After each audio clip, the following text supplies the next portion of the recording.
Greetings, ladies and gentlemen. It's date night at Disneyland.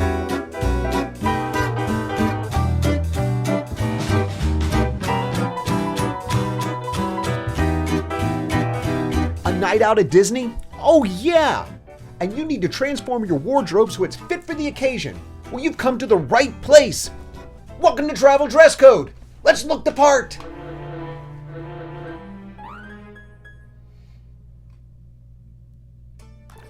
Welcome back to the channel that has you dressing in style for your Disney vacation, feeling classy when you're posing in front of a castle, and tries to inspire you with well-designed outfit ideas so you can go all in with your wardrobe but still look cool.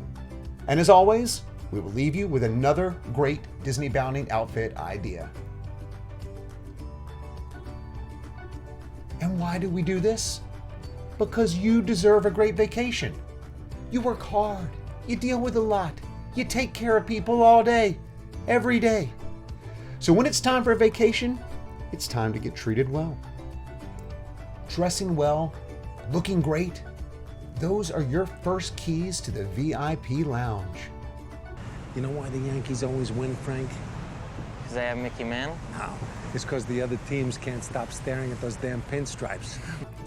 I'm serious. While there's never any guarantees in life, do a quick search online for the best way to get a first-class upgrade. BusinessClassExpert.com, SmartTraveler.com both say dressing well is key. JetSetter.com listed as the first rule for seeking an upgrade, describing it as looking the part. And as the old adage goes, look like a VIP, get treated like a VIP. And personally, I even have some examples from the Disney property. For instance, the host at the boathouse liked my family's wardrobe so much that they threw in a free cocktail for all the adults in the party. On one occasion, after checking into the Polynesian Village Resort, we had a plate of cupcakes waiting on us when we returned to our room from the parks from cast members who were just as excited about the way we were dressed. Again, it's important to point out you cannot assume you will receive the royal treatment, but you can certainly improve your chances by looking like the classiest folks around. And when you look classy, you'll feel classy. And you'll be classy. And it will make your vacation an incredible experience. In the last two episodes, we discussed finding the right outer shirt for your Disneybounding outfit. And we're picking up right where we left off, but with a twist. You may know that taking a Disney vacation isn't going to involve being in the parks 100% of the time. In California, they have 2 parks, 3 resorts, and the downtown Disney district. And Walt Disney World, well, that's a world. So this channel, if it's doing its job properly, would never ignore this important non-park touring part of the vacation experience. And that word vacation is important. We've talked so much about the right attire making your trip memorable, but it's also important to plan those moments that you will remember forever. So in this episode, we're talking about Disney nightlife.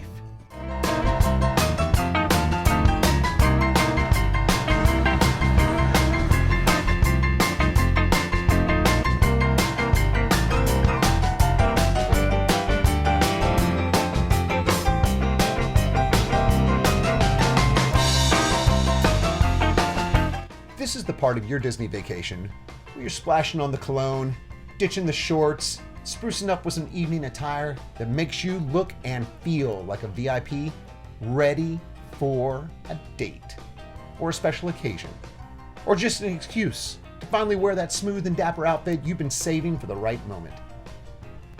Still skeptical that Disney can be a great place for a date? Well, let's turn to our officially unaware celebrity spokesman, Mr. John Stamos, to ask him his opinion on the matter. John, do you think Disney is a great place to go on a date? We went on a date. We went to Disneyland. Now she says it wasn't a date or something, and I say when you make out on the map. Okay, thank you, John Stamos, for all of that information. Family show. Anyway, so our search for an outer shirt today will involve looking for an appropriate long sleeve, button-down dress shirt with enough whimsy to wear at Disney and enough style to show the world the VIP that you truly are. And as always, in our process, we could simply start with identifying a Disney character, then copying that color palette. But today we want to use a character that's known for being stylish and dressed up. And this is where Disney doesn't disappoint. With their lineup of princes alone, you could find ample inspiration from characters known for upscale dress. Another goldmine is the lineup of Disney villains, who always seem to be super stylish for some reason. You've got period characters that dress in the high fashion of their day, and then pretty over-the-top versions of formal dress. The opportunities are there, and if it's date night or a night with friends, you can amp up the fun, but having others complement your outfit by dressing in other characters that belong to that same group. So let's get started. With a dress shirt, there's a few things you might want to know about finding the right size. Unlike many casual shirts, you're not looking for a simple small, medium, large, or XL. There are lots and lots of brands of dress shirts that do offer this option, but I'm recommending going for the real deal and actually determining your measurements before committing to a purchase. The primary measurements are the neck size and sleeve length, usually represented by 3 numbers, the first being your neck circumference, and the second being a set of numbers that measures the distance from the base of your neck to the ball of your wrist, with the peak of your shoulder as a waypoint in between. To get an accurate measurement, it's best to have some assistance. You may even consider going to the local menswear store or department store to be professionally measured. It shouldn't take too long, and your measurements are likely to remain the same for quite a while. If you feel confident you can knock it out at home, allfreesewing.com has a good pictorial guide to getting the right measurements for the neck, sleeve, and other measurements that become important when picking out suits, blazers, pants, and other dress wear components. One thing you may want to consider with dress shirts is many of them are not designed to be worn untucked. There comes a time in every man's life when he reaches, well, a crossroads. A time when he must ask himself, am I a tucker? Talking about your shirt, Morgan. I wasn't always a tucker, you know. Then one day, it just happened.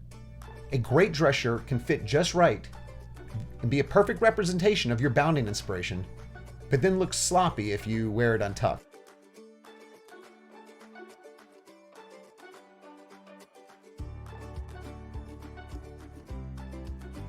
Many brands have redesigned the dress shirt to avoid this potential pitfall, with the pioneer in this design style probably being the Untuck It brand.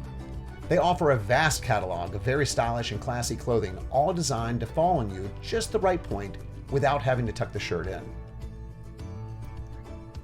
If you'd rather opt for the traditional tucked-in look, then I recommend these babies. These are shirt suspenders. It's designed to be worn under your pants. This version connects to your shirt tail and then loops around your foot to keep your shirt well tucked in throughout the evening and a variety of activities. As we've said on every episode so far, you should always start with your bounding inspiration first, and while this remains great advice, there may be occasions where your bounding inspiration shifts throughout your planning process. That's exactly what happened as I approached this project. I knew I wanted to select a character in more dressy attire, so I set out to try to find a way to replicate George Darling, the father of the Darling children from the cartoon Peter Pan. Disney has some great backgrounds on the ride entrance and on the ride that could have provided excellent backdrops for pictures, but since this was going to be for a night out, I knew of other great backgrounds, particularly at Disney's Riviera Resort, that could have really enhanced the pictures. I found the perfect shirt from my preferred brand that struck the balance of formality and whimsy that I'd hoped to achieve. What I came to realize, however, was that the shirt merely provided a blank slate to expand my Disneybounding potential. The top hat and mustache pattern was not only applicable to George Darling, but with additional outfit components, could have represented an entire plethora of Disney characters. If I'd been going out on my own, I probably would have stuck with the George Darling inspiration and finished off the outfit with a treasure map style face mask, black pants, black shoes, and that's about it. However, this shirt actually influenced my wife, who jumped right into planning a Disneybounding inspiration of her own. In her mind, the shirt was reminiscent of the bankers from Mary Poppins. so she set out to find an outfit that can invoke Winifred Banks, while I morphed my outfit inspiration into George Banks. Yeah, that's 2 outfits in a row from Mary Poppins movie. It's okay. And to be honest, at this point, the shirt nearly completed the outfit. Because I knew the weather would be hot, I chose to forego a jacket or a vest. But either item would have been a perfect addition to remain classy in cooler weather. Instead, I opted for a crossbody bag so that I could pin on George Banks' signature red carnation boutonniere. I completed the outfit with some black pants, and I opted for some clean black sneakers since I'd been going around the parks all day. However, on an occasion where you may not have been park touring, you could go with a fashion sneaker or a dress shoe for the evening. Either would look acceptable in nearly any Disney restaurant on property. And here it is. The white dress shirt turned up the level of dress a bit and represented the standard white dress shirt so commonly found with the bankers of Mary Poppins and George Banks more specifically. The top hat and mustache pattern of the shirt was a subtle and whimsical touch to invoke the period of the film's characters and the formality of their dress, while also being a bit playful. The black pants and black shoes complemented the clothing portion of the outfit, but it wouldn't have been complete without George Banks' signature red carnation, and like I said, I pinned that lapel decoration to the black strap of my crossbody bag.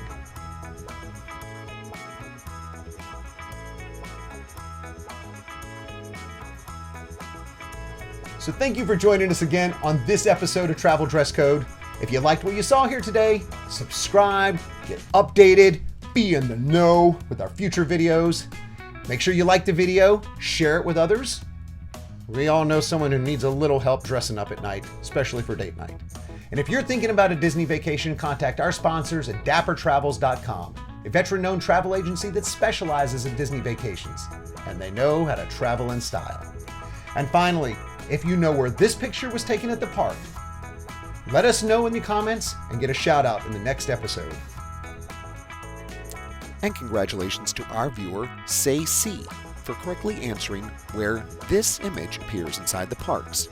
It's at Pete's Silly Sideshow and Storybook Circus inside the Magic Kingdom. Make sure you join us next time as we continue our series, making you the beautiful people in the brochure.